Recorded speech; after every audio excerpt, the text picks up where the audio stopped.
Well, welcome to H360 Health Talk. Today we're going to be talking about caregiving. And there's so many topics. We've talked about this before.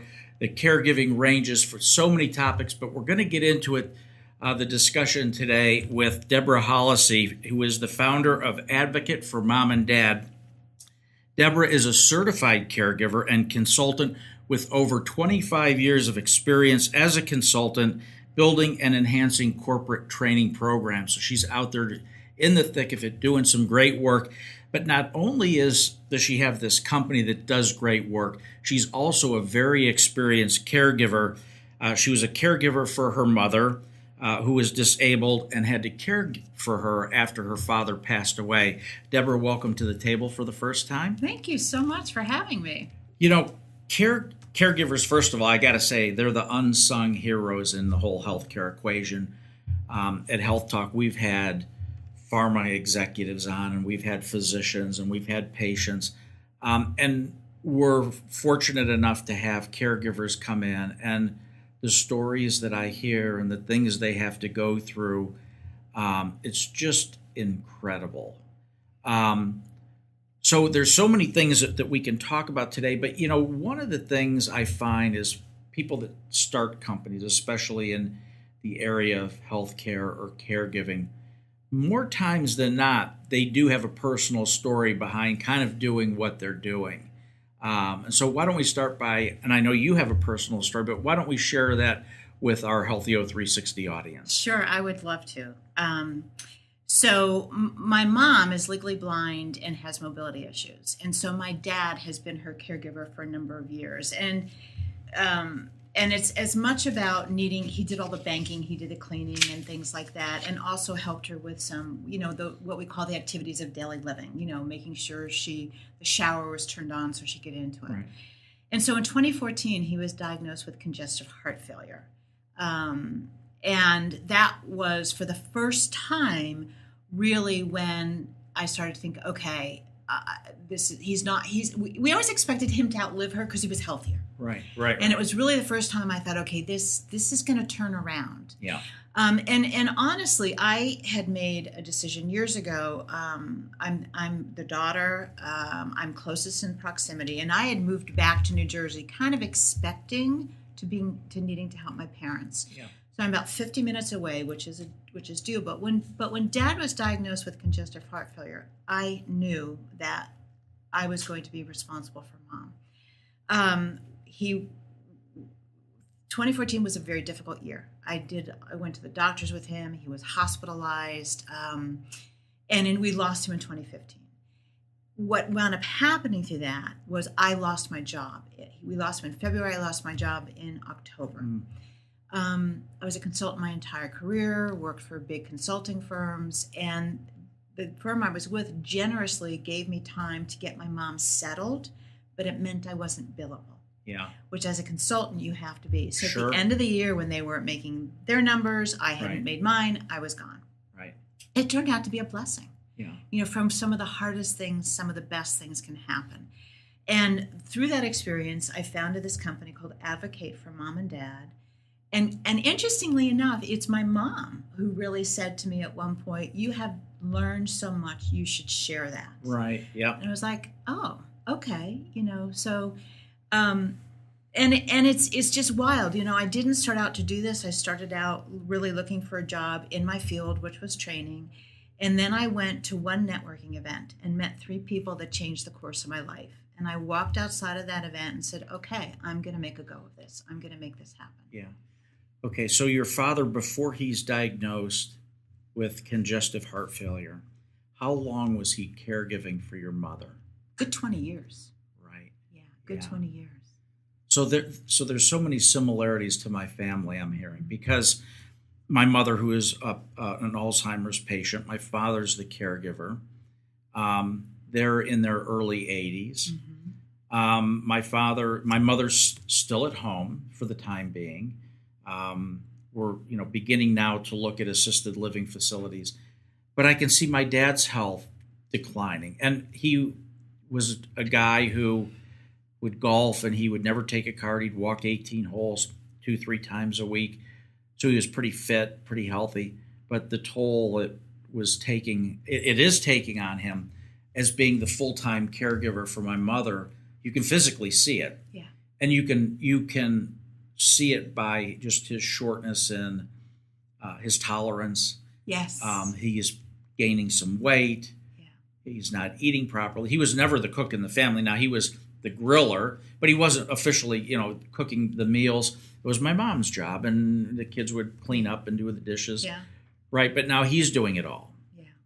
So do you think that caregiving 20 years for your mother may have had something to do with his getting sick? Oh, absolutely. He had a heart attack about 10 years before he passed, and then he had a stent defibrillator put in about 5 years after that.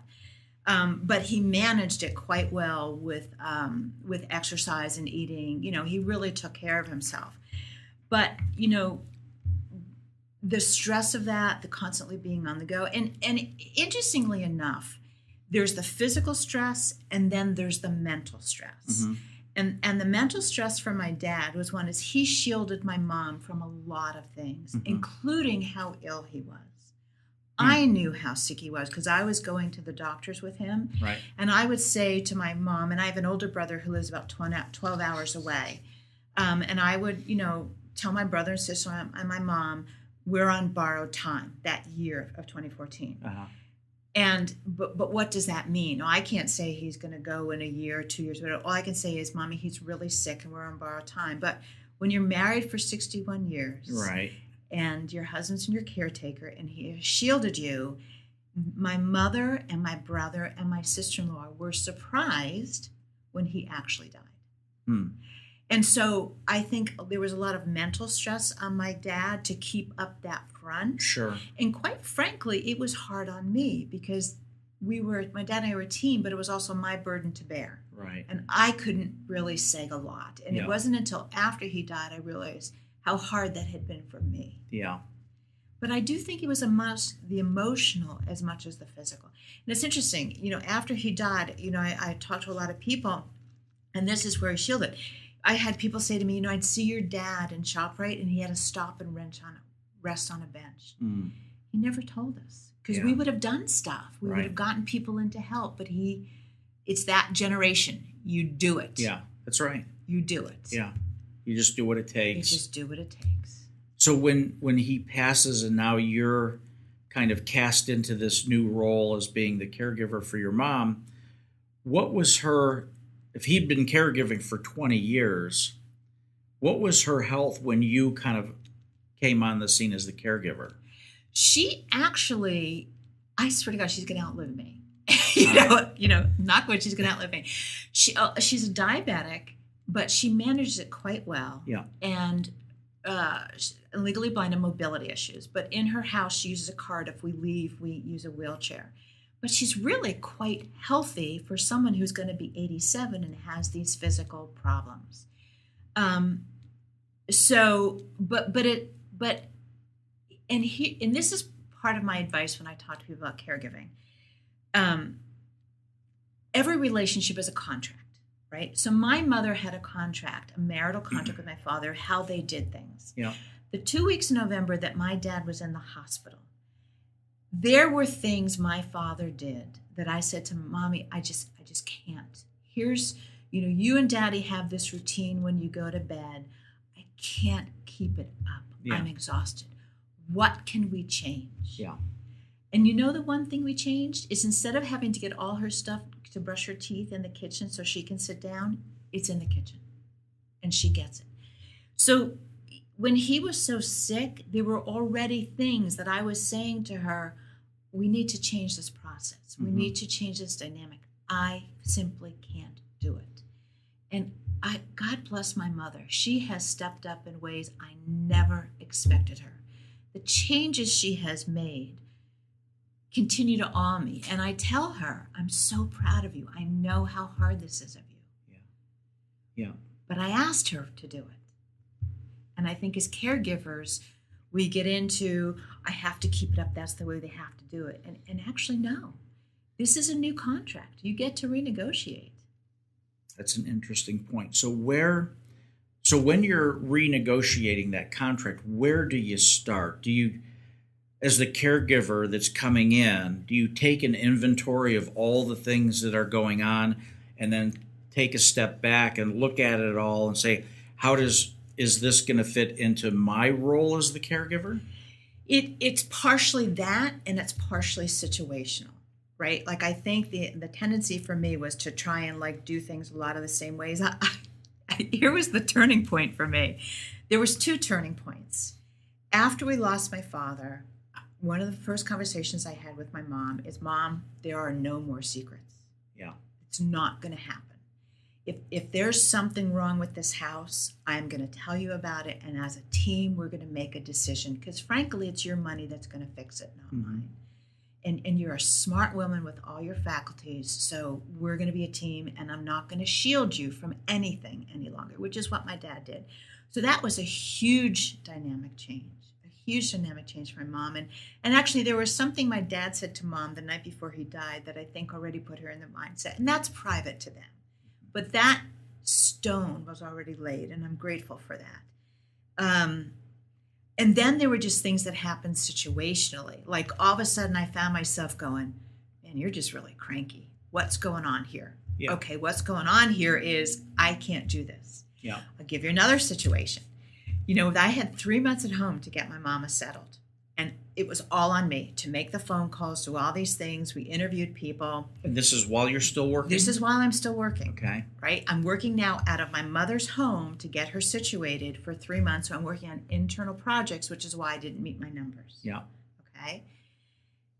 And one day they had a drive, and the next day that was negotiable. Right? Yeah. And like one time I'm sitting there and this light bulb went off and I went, she's working me. Yeah. She is absolutely working me, and it ends now. Yeah. And I said, okay, Mom, in a month I have to go back to work and you're not settled. Yeah. And I have to go back to traveling. So guess what? You are now in charge of making these calls and finding your caregiver. I will support you in this. Absolutely. But you are in charge. And how did she take that news? A little resistant, and I had to coach her. Yeah. But guess what? She did it. Yeah. She did it. Again, stepping up to the plate, asking her to do something, different dynamic than my dad, but it's a different relationship. Yeah. So you said you take over as a caregiver, you go to a conference, you meet a few people.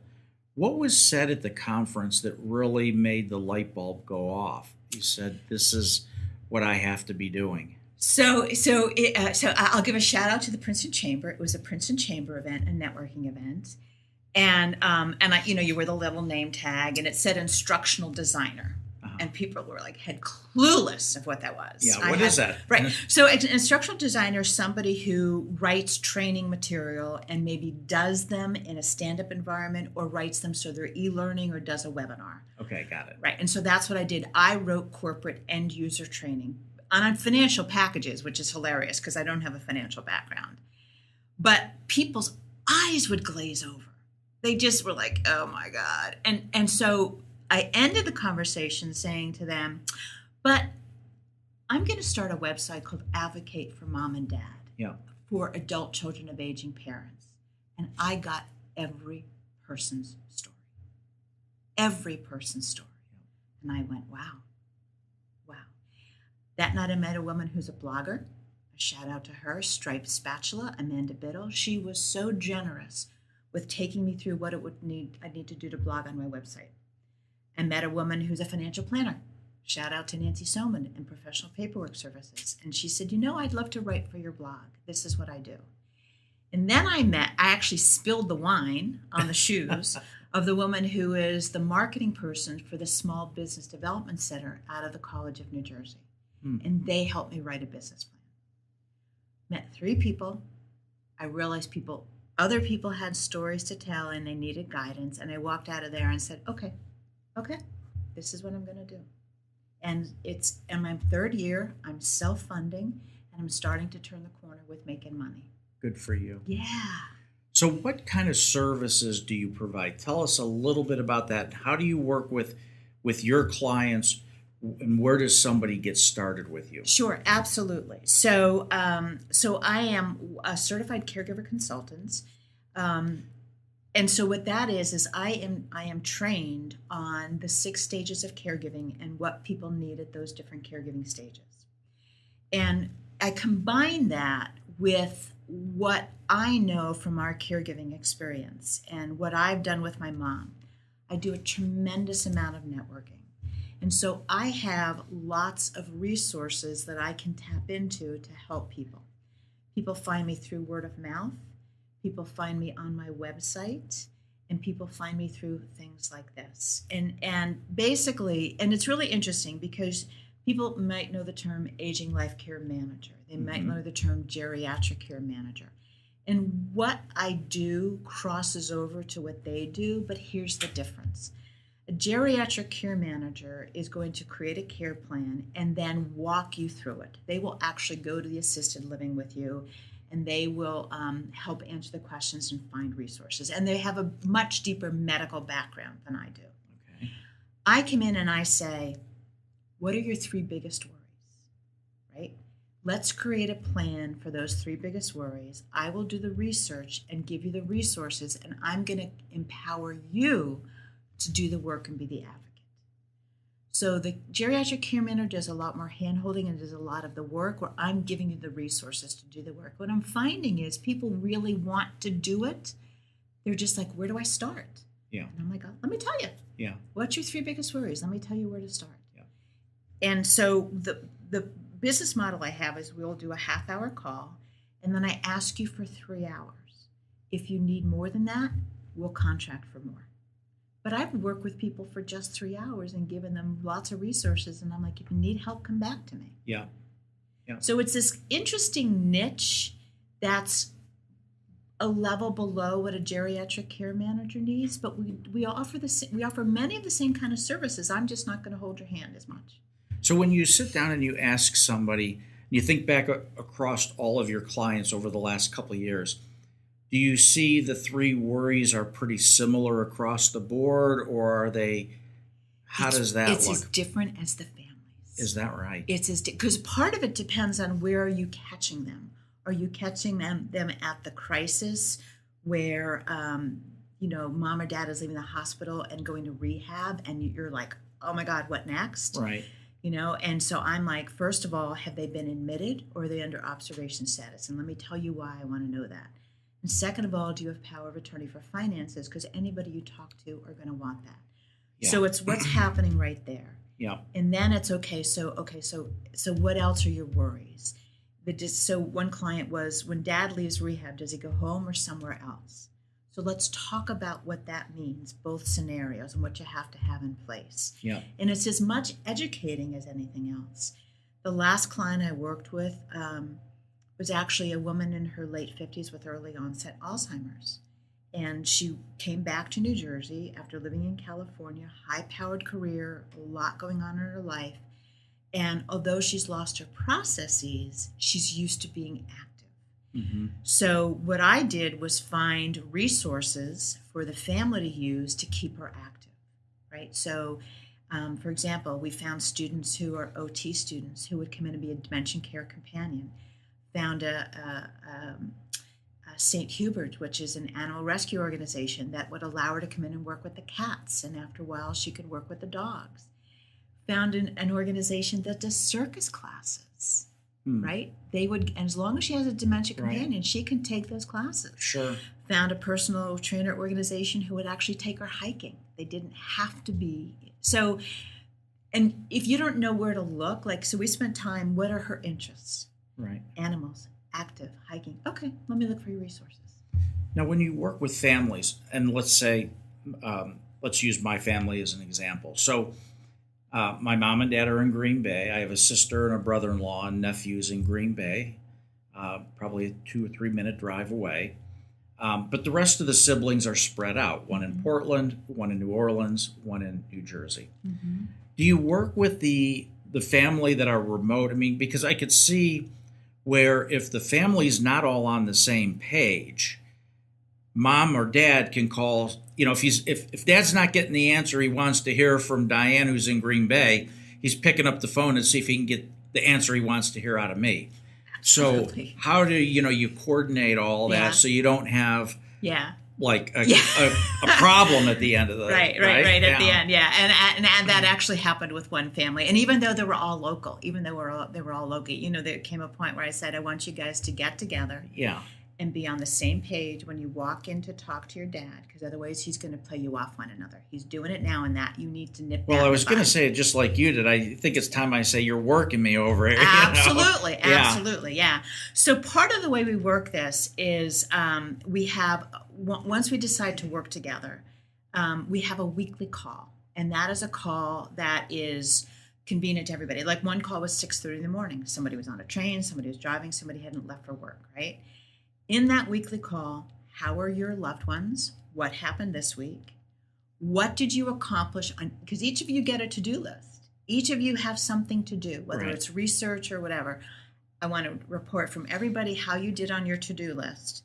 And then we do a to-do list for the next week.